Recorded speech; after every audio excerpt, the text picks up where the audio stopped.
Today we're going to look at the next Mission US game. Mission US is a series of online games designed to immerse young people in American history. Mission US allows students to take on the identity of a particular young person in the past.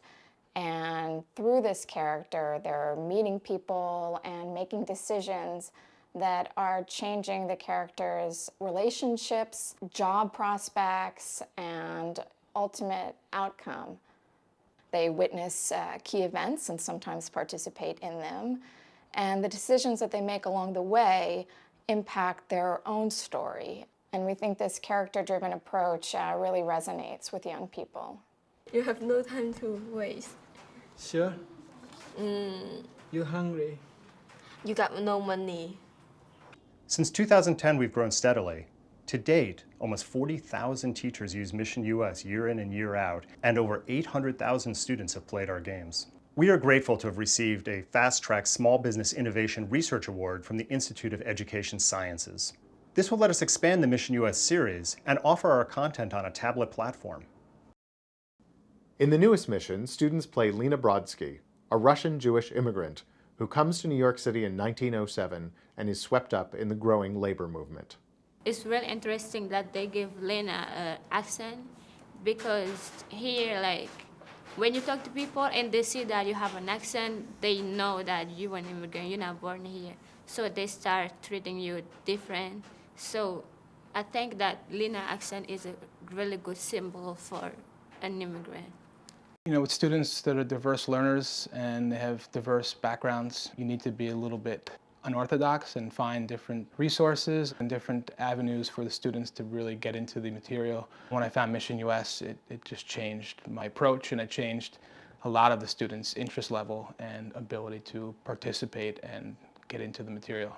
How can an immigrant improve his or her family's life in America?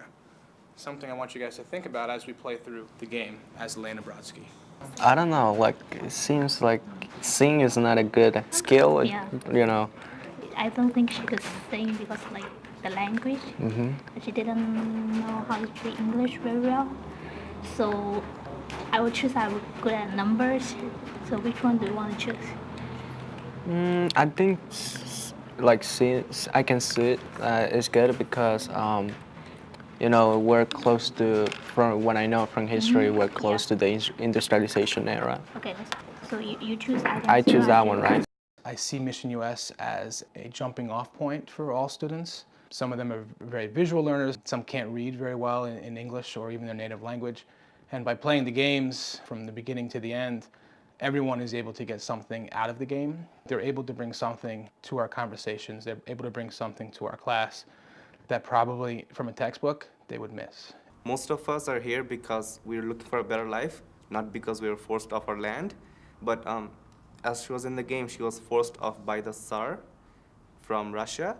And so that kind of makes an impact on her present life as well. Lena's time and like our time is like so much different, because now when a 14 years old girl come here, what they think about is getting an education, not like going to work and actually getting money to help their parents. Mission US games are really designed as a launch pad for teachers and students to do a deep dive into the history, content, and skills of each game. Accompanying each game is a comprehensive set of classroom materials. Teachers can take what they need and adapt it for their own students' use. On the back of your paper is your first diary entry as Lena. The website provides a variety of activities to accompany each part of the game, including review questions, document-based activities, vocabulary activities, and writing prompts. By going deep into the content, students are gaining critical comprehension, writing, and analytical skills they need for mandated assessments. I don't see Mission US as a supplement to my curriculum. I use it as kind of like the crux of my curriculum, where everything kind of branches off of the game. Well, Lena talked about discrimination in her country, right? And like how Jewish people were killed by the Russians. But I'm just wondering, do you guys think she's gonna face discrimination also in New York City? The answer is probably yes. Because even today, there's some people still like discrimination. They still have discrimination on others.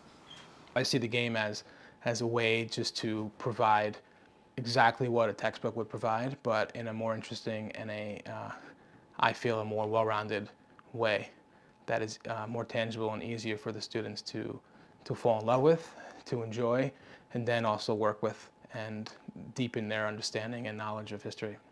I like the game because it's like you're under the skin of that person and you're living those memories and within the person. So taking decisions, depending on the decisions you make, the consequences of those decisions you made then will affect the game. Playing a game helps you to actually put yourself in the character's shoes. You walk around, you know how that person lived, you know, like your actions, you're responsible for your actions, and you get to see the reactions, how people would react to you, what would happen as a result. So it's very important. A textbook doesn't do that. A textbook doesn't help you to relate to other people's experiences. We've studied Mission US in over 75 middle school classrooms across the country, and students have consistently performed better in tests of historical knowledge and historical thinking skills when they use the game in curriculum in comparison to peers in non-game classrooms.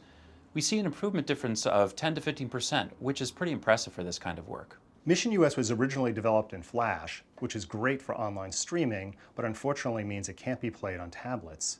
The SBIR award is allowing us to retool our engine and make sure that future missions are available in both environments. We're hearing from teachers. There's a lot more iPads in the classrooms these days, and they're really looking for something to play on it. We also think the iPad version is going to really help us go beyond the classroom. The iPad and the App Store are just great venues to get our games in the hands of kids across the country. But more importantly for us, in our early prototyping sessions, we're seeing kids collaborating in ways that they don't when they're playing on laptops. In our research under the SBIR grant, we're finding that a prototype tablet version of the game really helps enhance the active learning elements in the Mission US classroom.